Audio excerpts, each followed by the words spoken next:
This is how Africans benefit off the sacrifices of Black Americans in this country. Listen to this. Most of us don't come into this country dreaming to be politicians. Fact. Especially our parents' generation. When they came here, they wanted to do what? Put their head down, yes. Go to school, go to work, go to church. My ancestors sat here and they were like, my great-great-great-great-great-great-great-granddaughter will be serving in a white man's land. No, and realizing that in this country, we have to take what's ours. When I say we have to take what's ours, is because we also contribute. We work so hard for us not to get that piece of the pie back to our community. Do y'all know how far along Black Americans will be in this country if we was given the luxury from the beginning where you could just put your head down and work 2 or 3 jobs, and then one day think about, hey, I want to get into politics, and then it happens? You know how far along Black Americans will be? People get over here and act like these rights are just given to you, like these rights just fell out of a coconut tree. No, Black Americans had to make a sacrifice for those rights that these Africans now take advantage of, right? She couldn't do that in Kenya, right? Just put your head down and work, and hopefully one day you'll be a politician in Kenya. You had nothing to do with the process of land and infrastructure or the foundation in this country that you now benefit from. So I don't care what you amount to in this country as a Black immigrant, you did not lay the foundation and you did not make the sacrifices. And then she have the audacity to just turn around and say, oh, I got to get my piece of the pie. No, your piece of the pie is in Kenya.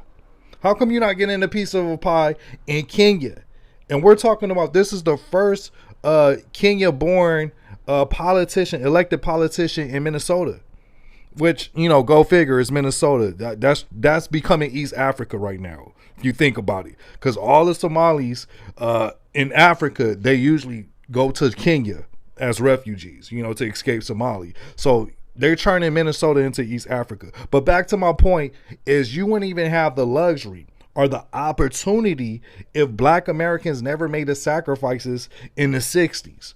All this stuff that y'all benefiting from now, Black immigrants and non-white immigrants, is from the sacrifices that Black Americans made in this country in the 60s. Then she goes on, oh, I need to take the piece of the pie back to her community. Her community. What is her community? I'm just curious because, man, I met a couple of Kenyan people and they believe in, this picture right here. I'm just going to say this picture. They believe in this picture. This question is for anybody who is Mexican American, Chicano, Hispanic, Latino, whatever, however you identify. It's all the same to me. Doesn't matter. So if you're within that community or if you're just watching, let me know what you think down in the comments below. Okay, I'm about to ask you a question. You let me know your honest, truthful opinion. Okay, my question is very straightforward. Don't make it complicated. Don't go over the top. Answer is yes or no. If you want to explain after yes or no, that's fine. But first answer with yes or no. And my question is this. If all of the migrant workers are deported, would you, your family, or any of your friends sign up to take their jobs? For example, such jobs as becoming farm workers, day laborers. Welcome back, everyone. Today's discussion touches on immigration, on politics and race. So, immigration has one of the most divisive issues in American politics for years. And every election cycle, debates about border security, debates about undocumented immigration, and even law enforcement return to the spotlight. So these debates can quickly become emotional because they affect real people, they affect real families, and even real communities. And so I just want to roll these clips because one thing worth remembering is that online trends will always be trending, and I just have a handful of some viral videos and I'm going to share them. Then I'll be coming back with more commentaries. Stay tuned. Just give us immigration reform and don't treat us like dirt. It's not that hard. We're not asking for much. If anything, this is going to help the economy. And we're not asking for you to kiss the ground that we walk on. Just treat us with a little bit of decency. Just a little bit. It's not that hard. I promise you. Bro, you came here illegally, so you're getting sent back. Like, I'm not really understanding where I'm supposed to feel bad. Like, it's the law. Like, what? Am I missing something? Like, we also can't do that. We can't go to other countries illegally and just pop up and start working and all of that without things in order, without abiding by their laws. And to be honest, it's a much worse punishment if we end up doing that. I feel like America is being generous. Y'all are getting caught and then being sent by plane or sent by a bus back home. That's pretty generous if you ask me. Like if I go to Russia and try to pull that off, I might not come home. They might lock me up for 50 years for trespassing. Like, I'm confused. The media is trying to make us feel bad, and they're like, oh, this person was 15 years old, he was a hard-working boy, he was in high school, blah, blah, blah, and he was an illegal immigrant from Guatemala. Bro, you lost me. You lost me. He's illegal. So I'm sorry. Like, that's just what happens. I can't feel bad no more. Everything you said before that is disregarded. I'm sorry. Latinos in the United States have not earned the support of black people for us to be demanding, oh yeah, why aren't they coming out to protest with us? Why aren't they engaging in activism with us? Because we haven't earned it at all, in the slightest. Or did you guys forget that 46% of all eligible Latino voters voted for Donald Trump in the 2024 presidential election? Or how about the fact that racism, anti-blackness, colorism, all of these things are still very much pervasive in our communities? Bro, Latinos haven't even reconciled with the fact that they can't use the N-word unless they're also black themselves, because Afro-Latinos exist. Oh, and if we're talking about Miami, oof, you'll see the whitest MAGA Latinos be like, bro, but I grew up in the hood. I grew up around black people. In Overtown or in Liberty City, I could say it, bro. No one's going to stop me from saying it. It's my right. I'm not racist. I have a black friend. We haven't even gotten over that. And we want black people to go to protest with us, to engage in activism with us, putting their lives, their freedom, their bodies on the line? No. I completely understand any black person that wants to just disengage, disregard us. I get it, guys. I really, really do. And we, as Latinos, as a collective, should not be harboring resentment against black people, criticizing them, getting angry at them, questioning them. No. No. Because we've earned this. They are completely justified in feeling the way they feel and doing what they're doing. Now, I would like to give a message to the black folks watching this video. You are completely justified in your feelings and in doing what you're doing, and I respect it. But please remember that black folks are also being affected by this persecution of undocumented migrants. And I feel like that's not talked about enough either. Here, Miami, Florida is the best example. Haitians, Jamaicans, Bahamians, Afro-Cubans, Afro-Hondurans, Garifunas, black people from all over Latin America and all over the world, Africans, just so many black people that are also undocumented that are really being affected by the persecution of this administration. And of course, much like any other entity in space, black folks in immigration detention centers, in the immigration system, are treated worse than their white, Latino, Asian counterparts. So it's really important to acknowledge that and just let you guys know. But yeah, Latinos, we need to tighten up. If you guys want the support of the black community, then earn it. Demonstrate that we can solve these issues of racism in our own communities, and please stop saying the N-word. If you're not black, don't say the N-word. It's really simple, actually. They are being starved. They are thirsty, only given 1 cup of water per day, are denied bathroom privileges, are denied medical attention. People in ICE concentration camps are losing their lives.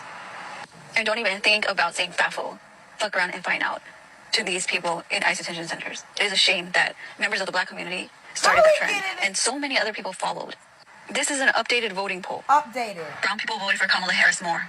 But you fall for the colonizers' divisive tactics, the inaccurate voting polls, the initial propaganda. It is immature and immoral to be centering that type of behavior in response to a community that is being mass deported, imprisoned in concentration camps, and tossed out of the country to who knows where without any rights or contact to any lawyer or family.